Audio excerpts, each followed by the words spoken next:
Good morning. This is David, your friendly neighborhood crappie wrangler.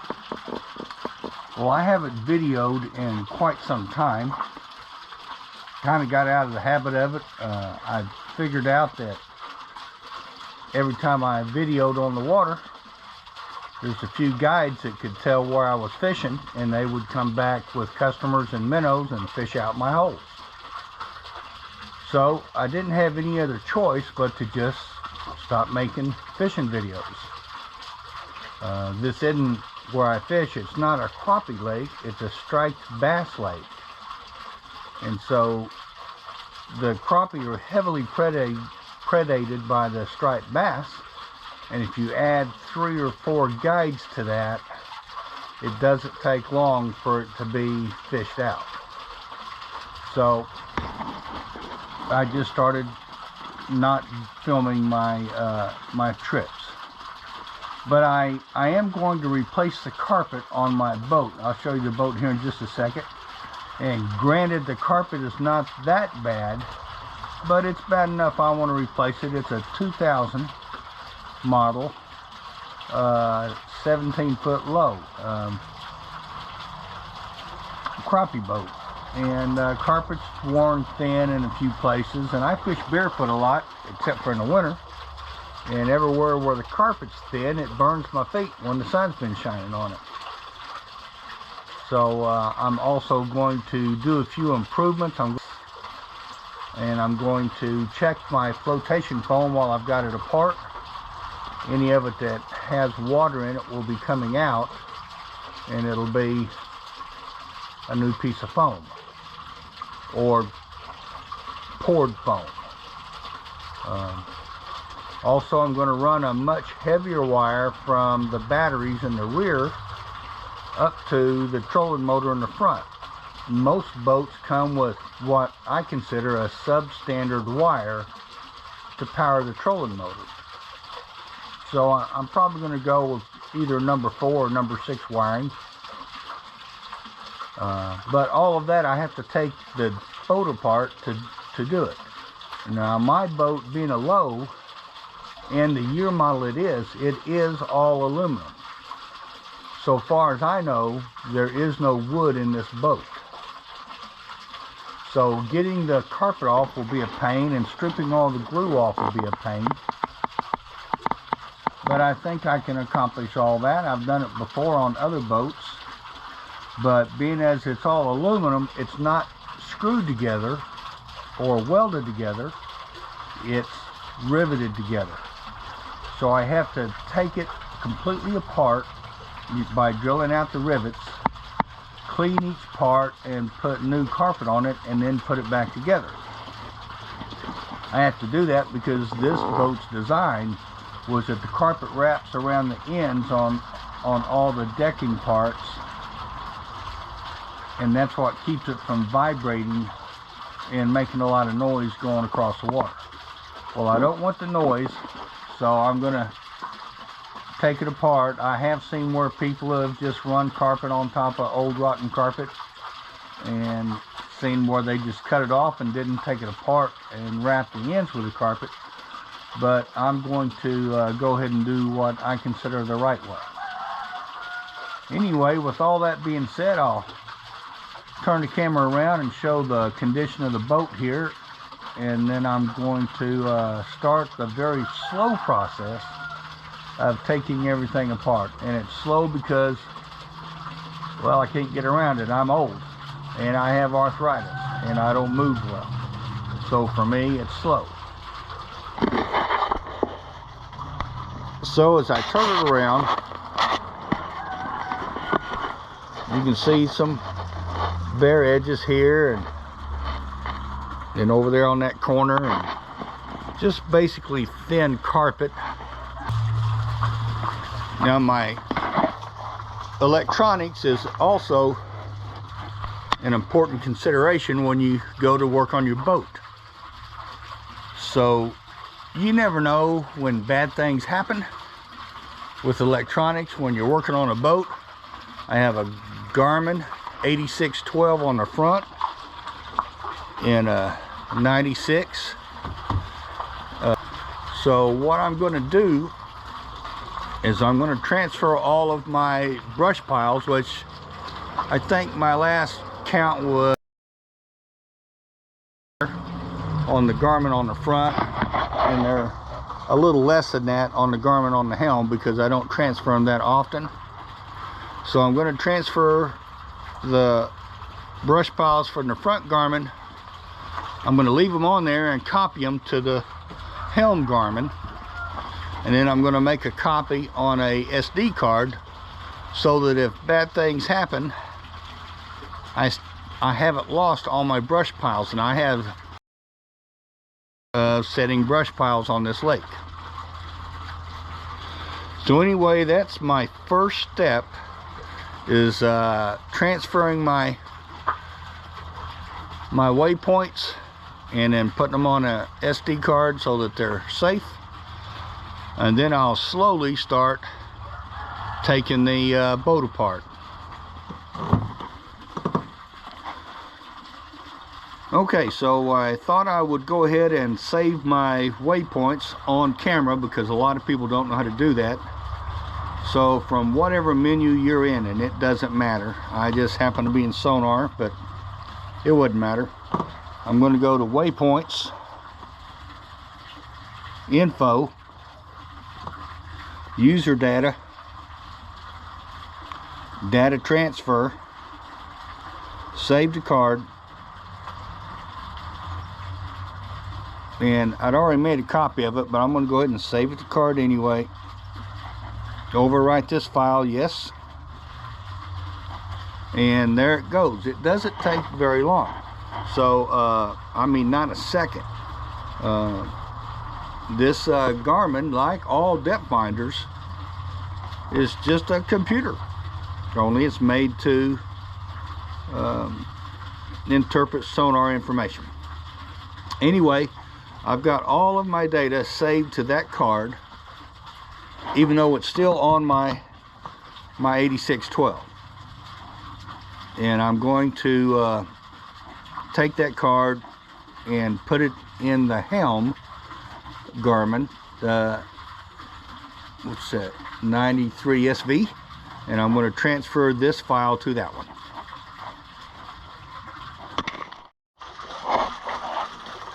Alright, now I'm back at the helm at my 93 SV, and this is the older 93 SVs. It's not a touch screen. And so I'm going to arrow over to user data,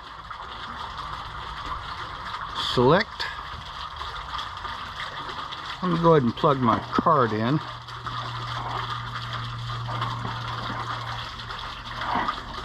Got my card with all my waypoints on it.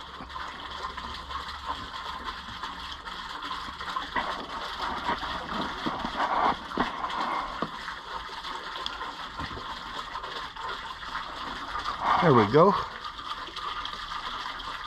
Now I'm going to go down to manage data, or data, however you want to call it. Oh, there we go. Let's back up. Hit the wrong button. There we go. Manage data. Data transfer. File type, which is GPS, GPX, and that's your GPS files. And I'm going to replace from card. And let me hit select. Let me select the file. There's the one I just made, 122/2022. I'm going to select that and replace file, replace from file, and let me select that. And it's just going to take it a second. Now this is an older unit, so it doesn't have as fast a computer in it, but what do you know, there it is done. So let me go home and go to charts. I always like to make sure, second look, make sure everything's done. Fishing charts, and there we go, and that's enough. So let me go home before anyone can see any of those. And you can see I just had a ton of waypoints on there. Specifically,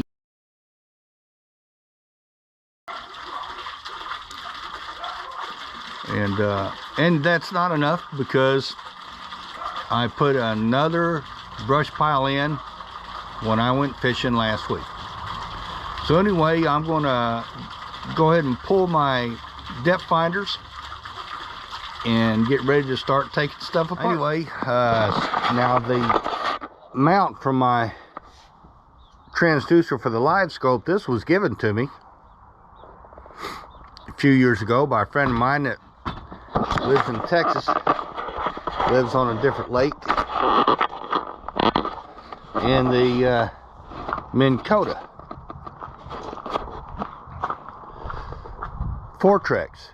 This was also given to me by someone else I had taken fishing, and they really enjoyed the trip.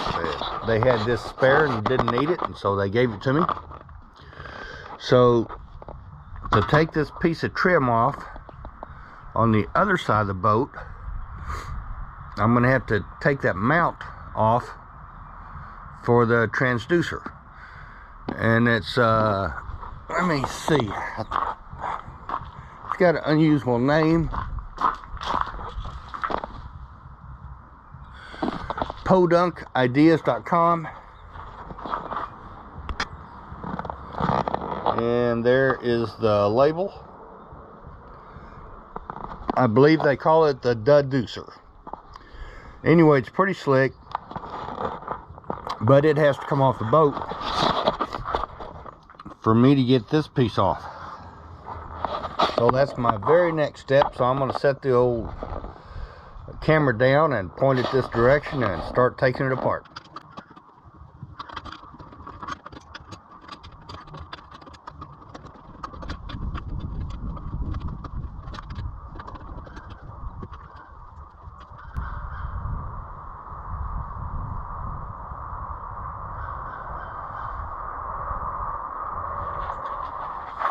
Here's an excellent idea that you want to do as you start taking the stuff off your boat to do your carpet job.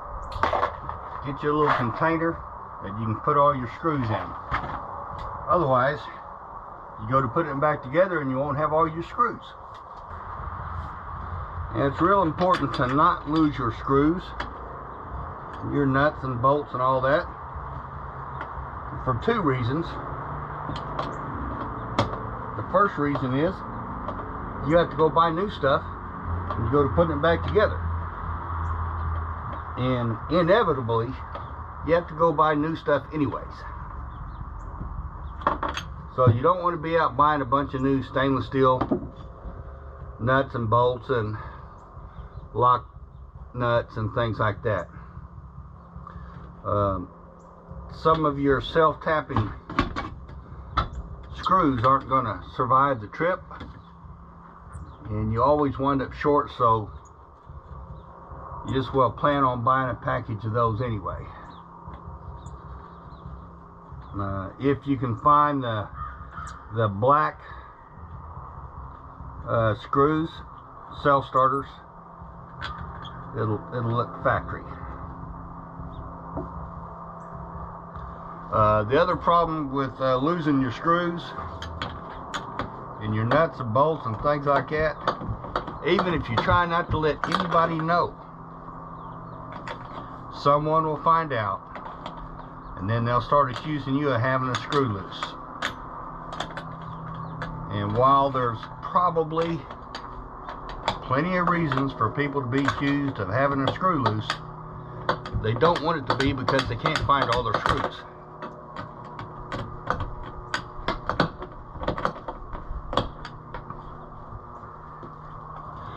Now this is a Sunday afternoon, and usually I wouldn't be doing this on a Sunday afternoon,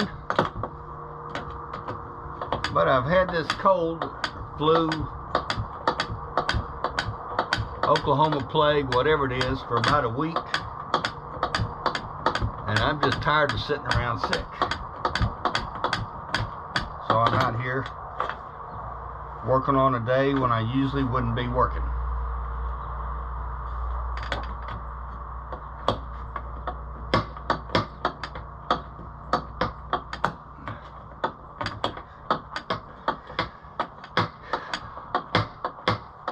And it is amazing how much crap someone will add to their boat in just 5 years' time. So I'm out here taking crap off my boat. But let me go ahead and take a moment and brag about this transducer mount. The pipe is a hollow tube. So my transducer wire to my live scope runs down the center of the tube instead of along the outside of the boat somewhere. And that does provide for quite a bit of protection for that transducer wire. For what these live scopes cost, you don't want to have to be buying another one because you broke your transducer wire. And it is possible to repair or replace one of those, but in my entire boating experience, I've never seen a transducer wire repaired successfully. Now that doesn't mean it can't happen. That just means I've never seen it.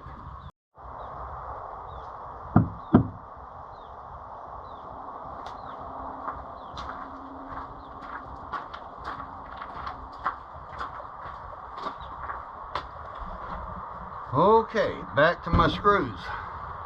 You get your handy dandy awl, kind of loosen up the dirt in the top of that Phillips head, then hit it with your canned air.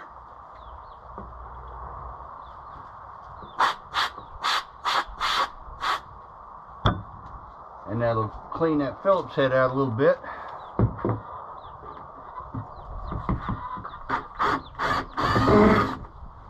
And then your screw will come out. Slightly rounded, but it did come out.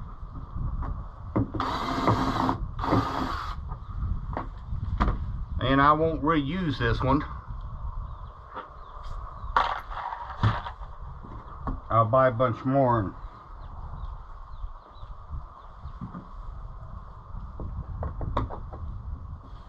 replace every one that's bad. There's one right there.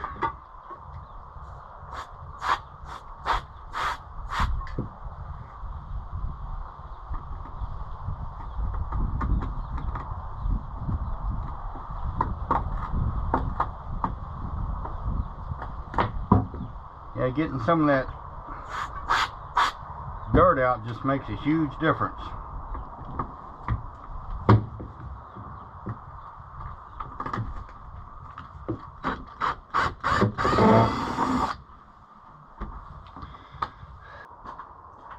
Well, I've disassembled everything off of the deck as a mount for the depth finder and the deducer and some rod tie downs and other things, and remove some cords. So now I'm up to the very tedious part of finding every last rivet on this deck and removing it. Which is a pain, but it's not rocket science. It's not overly difficult. It's, like I said, it's just tedious. So I'll do a few of these on camera, but most of these, however many thousand there's going to be, won't be on camera.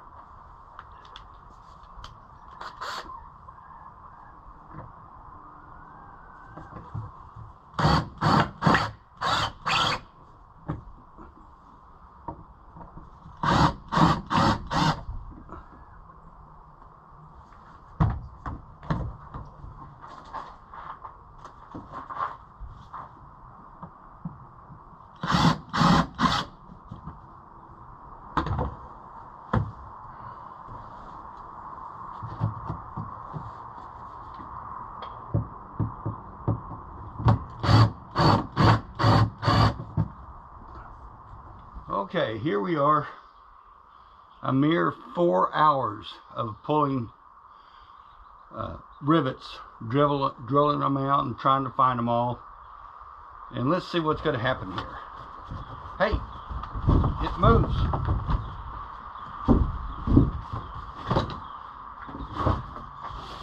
Hey, there we go. This is the first piece of success, with many more to come. So let me go ahead and lift this out and let's look, see what we got down there.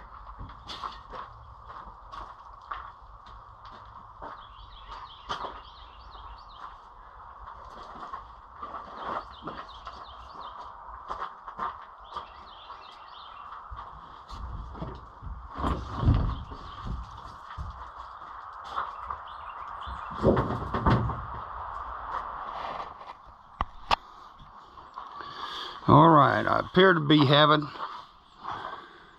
an awful lot of flotation.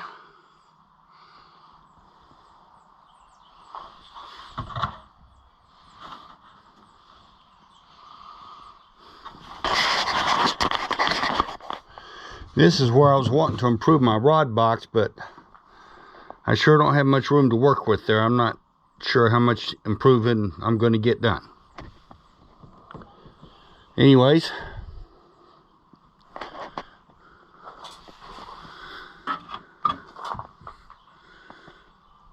I'm going to take a few more rivets off, get a look at some of these braces, and see what I can do about making this hatch situation a little bit more useful. And I may not be able to do anything.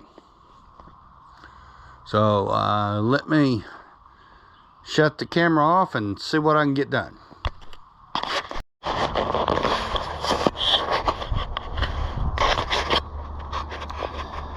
Well, alrighty then. I got the console out, leaned it over the side of the boat, and it was double tough to get out. 2 pieces. There's one piece. Here's the other. Now I'm not sure how this piece comes out, but I think I'm going to have to take these screws out along here that's holding these braces, and this whole thing leans back like that. Now I don't know that for certain, but that's what I think. So that being said, I'm going to get after it and see if I can do it.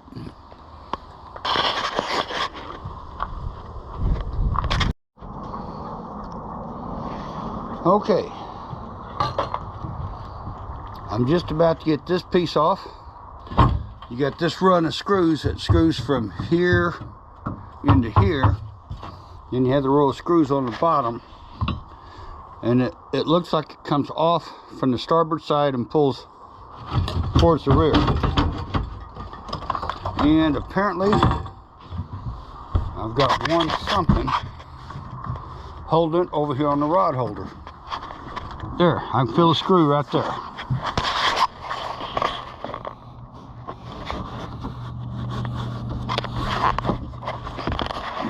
Right there.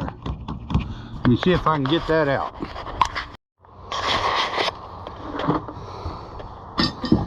Okay, I got that one screw down here out, and it takes a stubby Phillips, and that whole piece comes out. Now I can replace the carpet on that piece.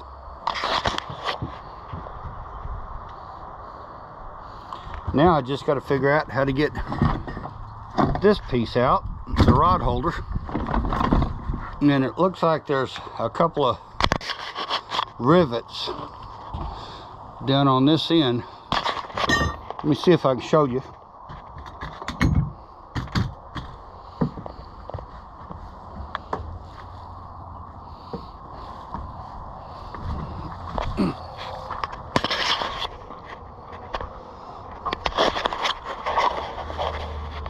Here and here, and I think that's the only thing holding the rod box in. So let me drill those out, see if I can get it out. Okay, so with these two rivets pulled, the rod storage locker comes right out.